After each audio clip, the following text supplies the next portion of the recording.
Bismillahirrahmanirrahim. Assalamualaikum warahmatullahi wabarakatuh. Alhamdulillah, Allah SWT pilih Pak Su lagi, sekali lagi untuk menunaikan umrah.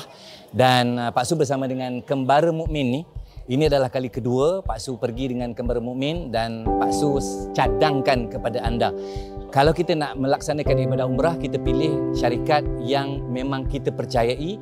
Kita tak nak terjadi seperti mana yang viral dalam berita bahawa ada jemaah terkandas, ada masalah dan sebagainya. Jadi kepada anda yang ingin melaksanakan ibadah umrah ataupun nak makan angin atau nak buat ibadah haji sekalipun, jangan lupa pergi dan dapatkan umrah yang makbul, haji yang mabrur bersama dengan kembara mukmin. Memang terbaik. Saya rasa bersyukurlah kerana terpilih untuk kali ini dapat mengerjakan umrah.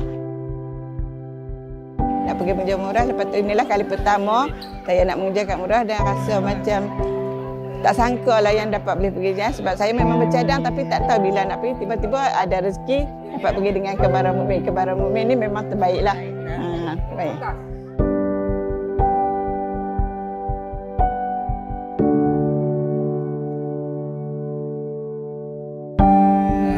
Alhamdulillah saya dapat kumpulkan dengan saudara-saudara dan adik-adik saya untuk join kembara mukmin ni. Alhamdulillah tercapai juga cita-cita saya.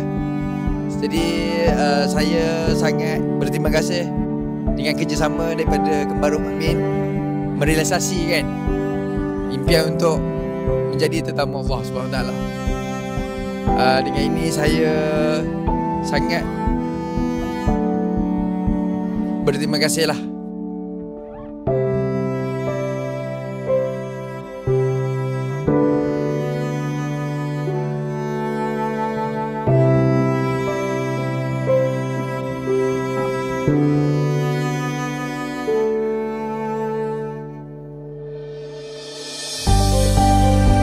Jadi kita minta supaya sampai betul-betul di sana dan dapat sampai sana menangislah sepuas-puasnya bagi yang pertama sekali melihat Kaabah, ya.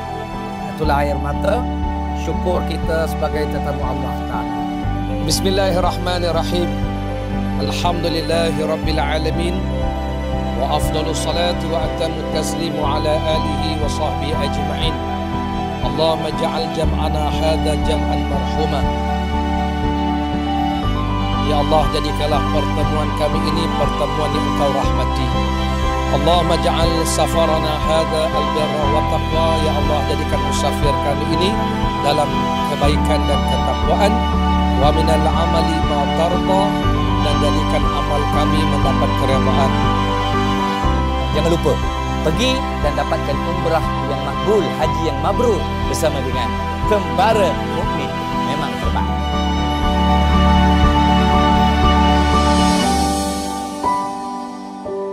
Seandainya anda ingin melakukan ibadah umrah, ingatlah kembara mukmin Travel and Tour, insyaAllah.